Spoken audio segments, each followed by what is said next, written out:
les 15, 16 et 17 octobre 2024, ils s'étaient mis en grève en même temps que les enseignants de Côte d'Ivoire pour demander des meilleures conditions de travail. Il s'agit de la coalition des syndicats de la santé de Côte d'Ivoire et syndicats associés qui comprend infirmiers, agents de santé, etc. Nous les recevons aujourd'hui sur notre plateau pour comprendre les effets de cette grève. Il y a beaucoup de choses à comprendre. Bonjour monsieur. Bonjour monsieur. Alors, depuis cette dernière grève, vous avez eu un retour sur vos revendications ou les autorités vous ont rejeté tout simplement? Pour qu'on comprenne mieux cette dernière grève, donc on explique un peu l'historique. Alors, juillet 2023 était un tournant décisif pour les agents de santé parce qu'ils attendaient tous la prise en compte des effets financiers de la loi portant réforme hospitalière. Il s'agissait entre autres de primes d'incitation, d'indemnités de suggestion, de paiement des gardes et absents conformément à la loi portant réforme hospitalière. Notre ministre avait dit par le passé que les décrets étaient signés, mais qu'il avait gardé au risque qu'on les publie. Et donc, ce décret entrerait en vigueur bien avant la fin de la prime Covid-19 en juillet 2023. Cette promesse n'a pas été tenue et la plupart des regroupements syndicaux de la santé ont fait des assemblées générales. Pour la plupart, il y a eu des préavis de grève. On va retenir que c'est une promesse qui n'a pas été tenue par le ministre de la Santé qui vous met dans cette position. Bien sûr. C'est une promesse, mais au-delà d'une promesse, il nous avait dit que ça avait été signé par le président de la République en termes de décret puisque la loi portant réforme hospitalière avait besoin de ce décret d'application. Donc il y avait 11 tests et effectivement le 1er décembre 2021, il nous avait rassuré que tous les tests avaient été signés. Et donc dans la mise en place des effets financiers de ces tests-là, il faudrait qu'on patiente en attendant qu'on solde avec la prime Covid-19. Chose que nous avons faite juste à ce qu'à la fin de la prime Covid-19, on constate que effectivement rien n'avait été signé comme le ministre l'avait dit. Il n'y avait pas eu de signature. Il n'y a pas de signature. Voilà, parce que de façon organisationnelle, les tests ont été pris, changés maintenant le nom des hôpitaux, EPH et ainsi de suite, avec tout ce qui va avec. Mais la source de motivation pour les agents de santé n'a pas été prise en compte. Les gardes et astreintes dans la loi qui disait qu'ils devaient faire l'objet de rémunération n'a pas été fait et pourtant on fait les gardes astreintes dans nos hôpitaux, même les gardes administrateurs on les fait maintenant et tout ça le personnel le fait parce qu'on espérait que ce décret qui avait été annoncé signé allait rentrer en vigueur au plus grand temps à la fin de la prime Covid-19 et donc voici comment est-ce que ces mouvements sont arrivés pour que l'opinion comprenne. On n'est pas allé en grève sur un coup de tête, on est resté longtemps à observer, à faire confiance à notre ministre. Donc c'est combien de temps, il faut préciser? De 2021 à 2023. On va dire 2 ans. Voilà, de patience, espérant que ces signatures viennent rentrer en vigueur et à la fin on constate que les tests n'ont même pas été signés, à plus forte raison de l'application. Et donc, tous ces assemblées générales ont conduit à des préavis de grève. Lorsque le préavis a été déposé, qu'on a été reçu, il n'y a pas eu de proposition concrète. Il n'y a même pas eu d'assurance. Et donc, naturellement, on allait à un mode de grève depuis juillet 2023. On a eu des protocoles d'accord avec le cabinet. Le même cabinet a récusé sa propre signature sur le protocole d'accord et les documents sont là. Et du coup, on a relancé encore le mouvement. On a pu avoir un protocole d'accord signé des mains du directeur du cabinet de l'IGS et de moi-même. À quel moment?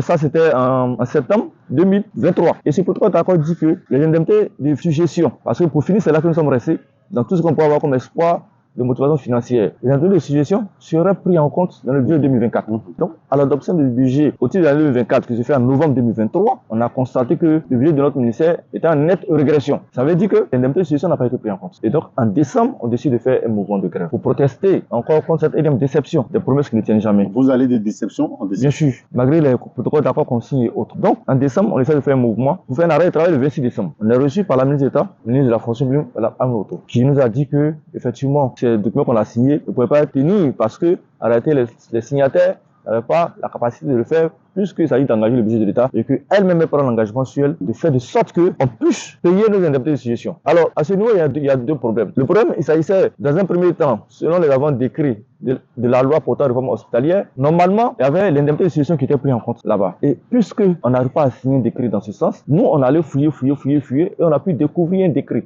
Et ce décret-là, on est représenté depuis 2023, dès le début de l'année. On leur dit qu'il y a un décret qui a été dissimulé depuis très longtemps. On vient de découvrir. C'est un décret date de 1961. Qui n'a jamais été appliqué. Il n'est pas encore abrogé donc. Qui dit quoi? Et ce décret octroie une indemnité de suggestion aux agents de santé.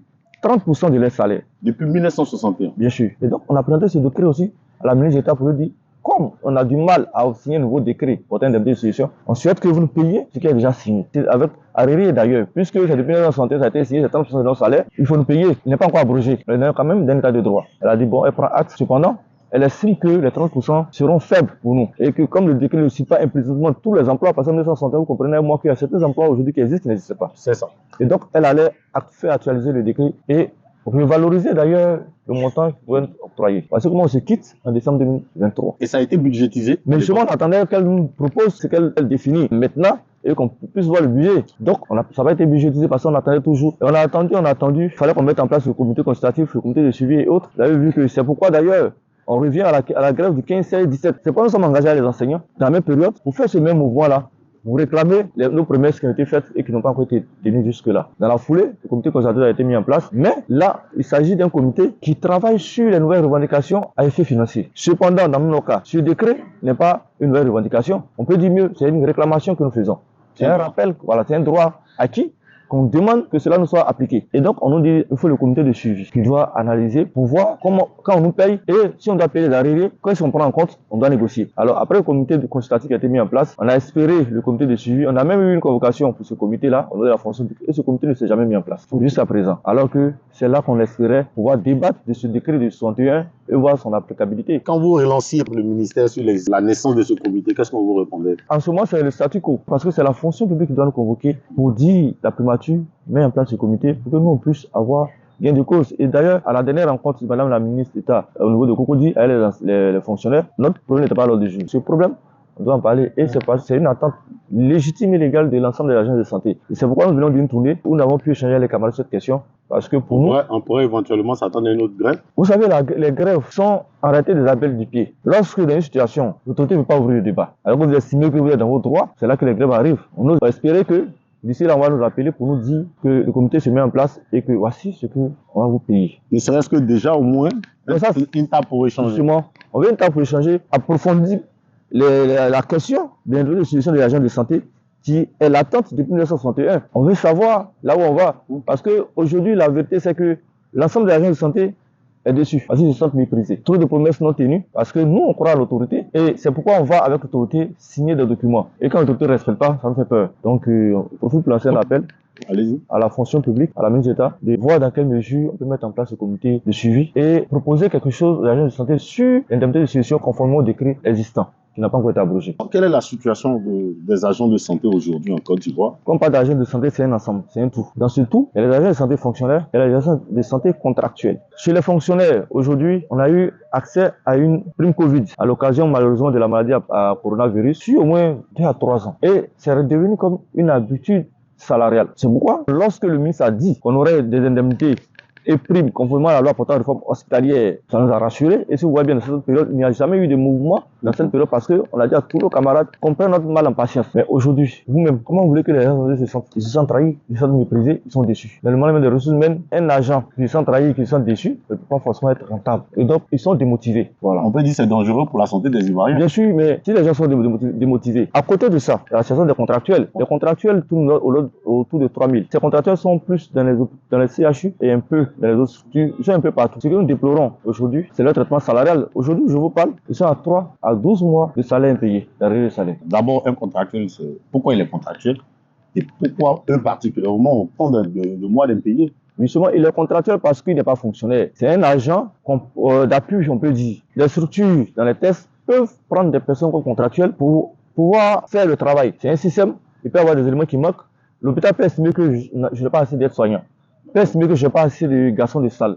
Peut estimer que je n'ai pas assez de brancadiers. Peut estimer que je n'ai pas assez de personnes pour la buanderie, prendre des contractuels, dans des limites bien déterminées par des tests. Et donc, ces personnes ont un contrat soit avec l'hôpital, et soit avec des sociétés de location de main-d'œuvre. Donc, ils sont des contractuels. Cependant, leur travail participe au système de santé. C'est ça.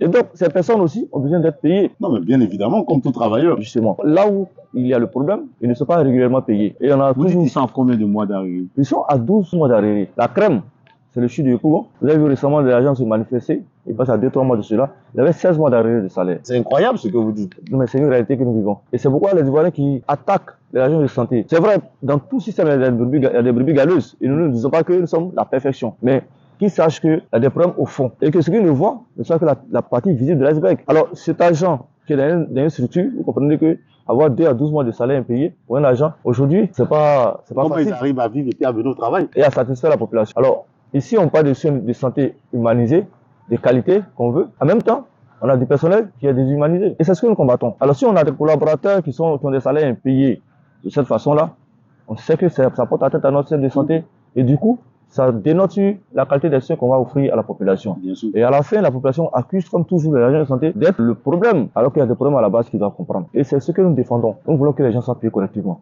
Nous voulons que les agents soient motivés. Si on arrive à faire ça, que ça ne marche pas, on pourra dire que effectivement nous ne sommes pas bien. Après votre récente grève, il y a eu une forme de répression. Expliquez-nous un peu comment elle se passe et comment vous arrivez. La répression, elle est quasi présente à la santé. Et c'est pourquoi certains camarades n'osent pas dénoncer certaines choses. Le syndicalisme, d'abord, c'est la dénonciation. Quand un fait est injuste, il faut dénoncer. C'est la moindre des choses qu'on puisse faire. Alors, je les encourage à dénoncer parce que c'est pourquoi ils sont syndicalistes. Je prends moi dans mon cas. Depuis août 2023, qu'on a commencé à faire le premier moment dont je vous ai parlé tout à l'heure, j'ai été de façon arbitraire suspendu par les mains du ministre Pierre Demar. J'étais suspendu. Quelle raison? Pour quelle raison? Oui, mais parce que après, quand on te suspend, il faudrait qu'on fabrique une preuve. Et qu'on dise que tu as fait un abandon de poste. On me dit à quelqu'un qui a fait un abandon de poste depuis janvier 2023, alors que la même personne en a appointé président en 2023 au contrôle du président de la fonction publique. Donc, c'est une mascarade. Et la suspension, ça a quel effet sur vous? Oui, mais je suis privé de salaire depuis juillet 2023. Et donc, on est passé en conseil de discipline en mars 2024. Récemment, j'ai eu mon arrêté de rétablissement. Voilà. Récemment, c'est quand? Bien avant octobre, septembre. Depuis lors, vous avez été rétabli dans vos salaires? Non, je n'ai pas été rétabli. J'ai eu l'arrêté de rétablissement signé des mains de la ministre d'État, ministre de la fonction publique. L'arrêté dit que je suis rétabli dans mon grade et dans mon emploi et affecté à la DRH santé. Je suis y allé, je fais la procédure qui existe pour que je sois réaffecté. Je n'ai pas été réaffecté parce que le DRH m'a dit simplement que le ministre ne veut plus de moi dans son ministère. Et donc, quand tu n'es pas encore réaffecté, tu n'as pas de prise de service, c'est-à-dire que tu es toujours suspendu, tu ne peux pas avoir ton salaire. Et donc, malgré mon rétablissement, je suis toujours suspendu. Vous êtes quasiment comme un chômeur. Bien sûr, je suis toujours suspendu et j'ai toujours pas de salaire. Ça, c'est une répression me concernant. Récemment, le mouvement qu'on a fait, dans la même période que les enseignants, le document a été signé par mon porte-parole adjoint, qui lui, à l'issue de ce mouvement-là, puisqu'il est à l'école de formation, on voulait le mettre dans la même procédure, mais il était à l'école de formation. Et donc, il y a eu une mascarade qui s'est produite aussi à son niveau. Donc, on a traduit en conseil de discipline de l'école l'intention même de le renvoyer. Mais avec l'avocat, on a vu que c'était un non-lieu. Et donc, il n'est sorti de là qu'avec un avertissement. À côté de ça, la responsable du syndicat du mouvement des contractuels, le secrétaire général national qui est à Boaké, a elle été menacée ouvertement par le directeur de cabinet. Il a appelé au téléphone pour la menacer de renvoi. La procédure est enclenchée, mais seulement que sa structure a du mal à la renvoyer. La dame, elle a plus de 20 ans de service. On verra comment on la renvoie, comment on paie son droit parce qu'elle est contractuelle. Donc, les abus sont quasi fréquents au ministère de la Santé. Et c'est des choses qui n'augurent rien de bon puisque vous êtes censé être amené à vous parler et à trouver des solutions. Et là, on est quasiment en train de se déchirer. Je vous prends l'exemple récemment. Il y a une note qui est sortie pour dire que, compte tenu des périodes de fête du 20 au 15, tous les congés sont suspendus et les permissions sont suspendues. En tant que syndicaliste, nous avons dénoncé cette note parce que le statut général de la fonction publique dit que l'autorité peut reporter les congés annuels. Mais quand on parle de congés, il y a les congés de maladie, il y a les congés de maternité, il y a les congés d'accouchement. Alors quand on suspend tous les congés, ça veut dire que celui qui est malade revient au travail. Et ça veut dire que celle qui a accouché, elle vient au travail. Oui, parce que c'est une note qui est sortie. Cette note, on doit l'appliquer. Les permissions sont suspendues. Alors que la fonction publique dit, si un de tes géniteurs meurt, il y a au moins 2 jours pour faire ses obsèques. Si on comprend bien, pendant cette période de fête, si vous perdez un parent, on touche du bois, vous ne pourrez pas aller aux funérailles. Même si tu perds ton épouse, tu ne pourras pas aller à ses obsèques parce que c'est la santé. Et ça, nous dénonçons ces choses-là. Et c'est ce que peut-être chiffonne un peu nos autorités. À vous écouter, la liberté syndicale, elle est menacée. Elle est presque pas évidente. On veut qu'elle n'existe pas d'ailleurs, tout dans notre secteur de la santé. Et nous sommes tous les jours, ce sont des menaces même des premières autorités de notre ministère. Et j'en parle avec assez d'amertume parce que c'est un facteur défavorisant pour nos systèmes. Non. Parce qu'il y a des moments où vous avez besoin de nous. Il y a des moments où vous avez besoin qu'on vous aide à faire des politiques. Encourager nos camarades à faire par exemple la CEMU. Nous combattons les rackets, nous combattons les ventes de médicaments et autres. Quand on a les rencontres avec eux, on leur dit ça. Mais après, est-ce qu'on peut reprocher à des contractuels qui sont pas payés depuis 12 mois de racketter? C'est à nous tous de voir. Et donc c'est pourquoi on dit que le système a besoin d'être assaini.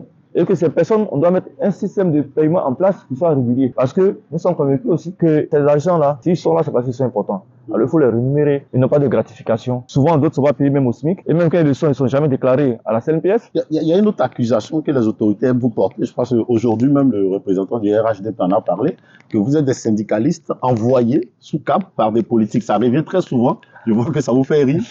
Que répondez-vous à cela? Parce qu'il faut bien que vous répondiez à cela. Oui, c'est vrai. Mais vous savez, dans un pays, tout est contrôlé ici, tout est géré. Si moi, je suis un syndicaliste envoyé, il y a longtemps qu'on aurait déterminé. Moi, je ne parle pas de politique.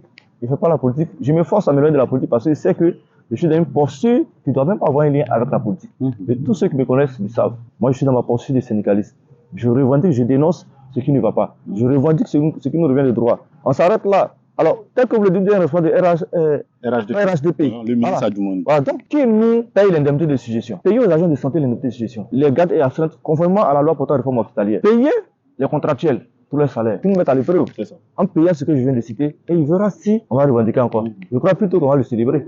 À propos, il y avait une trêve sociale. Le gouvernement dit, vous abandonnez la trêve sociale. Vous savez, on a eu, chaque fois, lorsqu'on a les antennes, on a eu à le dire, la trêve sociale, c'est un accord de parti qui exige le respect des deux parties. Le gouvernement a été le premier à violer la trêve. Parce que sur notre salaire, on a 3 impôts. L'ITS, c'est l'impôt sur le traitement salarial. L'IGS, c'est l'impôt général sur le revenu. La contribution nationale, c'est CN. Donc, on devrait enlever la contribution nationale. On devrait enlever l'impôt sur le revenu. On devrait laisser l'ITS. Et ce qui s'est passé, ça c'est dans la trêve. Ils ont fait l'addition de ces 3 impôts et ils ont enlevé les 2 noms, ils ont mis sous l'ITS. Cependant, l'ITS devient la somme des 3 impôts. Donc il augmente. L'ITS augmente parce que l'ITS prend désormais en compte, quand on fait le calcul, la contribution nationale et l'IGR. Alors que eux devaient disparaître, pas par le nom, mais avec les montants que ça nous infligeait. Donc ça c'est le premier élément. Le deuxième élément, le comité consultatif qui a été mis en place récemment devrait être mis en mars 2023 pour qu'on puisse parler aujourd'hui de ces problèmes qui ont conduit aujourd'hui aux grèves. Et donc c'est pas nous qui avions violé la trêve, c'est le gouvernement qui a violé en premier la trêve. Et en aucun lieu dans la trêve, il est écrit qu'on ne doit plus faire de syndicalisme ni de grève parce qu'on a signé la trêve. Je dis que c'est un accord des partis parce que notre constitution ne mentionne pas la trêve sociale. Par contre, notre constitution mentionne le droit syndical parce que c'est un droit qui est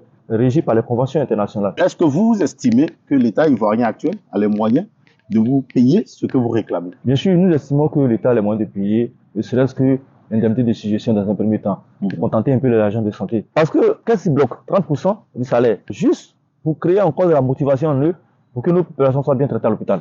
Et pour ça, je pense qu'il n'y a pas un sacrifice qui doit être plus grand que ça. Et c'est pourquoi je dis que l'État a les moyens. Et s'il n'a pas les moyens, il doit avoir les moyens. Mais l'État, lui, ne vous a pas dit qu'on n'a pas les moyens? Non, juste la présidente ne nous a pas encore répondu sur la question. Aujourd'hui, quel est l'état de santé du système sanitaire ivoirien? Le problème, il y a la mortalité mère-enfant. C'est-à-dire que les femmes qui meurent soit en suite de couche, les bébés nés, à partir de là, il y a un problème. Et c'est un défi à relever. On fait des efforts, je sais qu'on est en train de corriger, mais on n'a pas encore atteint le niveau qu'il faut de satisfaction. C'est ce risque qu'on cherche à réduire. Parce que les bâtiments, on en a construit. L'équipement, on en a fait. Mais le capital humain... C'est là le talon d'Achille. Bien sûr. Est-ce que derrière vous êtes en nombre suffisant? L'effectif, il est acceptable, mais parfois c'est la répartition. C'est un vieux problème, mais on avait proposé des solutions. Dans les zones dites éloignées et reculées, il fallait créer des formes de motivation. Et c'est pourquoi ce mot-là revient chaque fois. Il faut préciser que la majorité sont concentrées à Abidjan. Alors que à l'intérieur, dans les zones dites reculées, il y a un dépeuplement. Mais il faut créer les conditions pour que les gens y aillent. Aujourd'hui, on doit se concentrer sur le capital humain. Parce que nous sommes convaincus que si le capital humain est aussi pris en compte,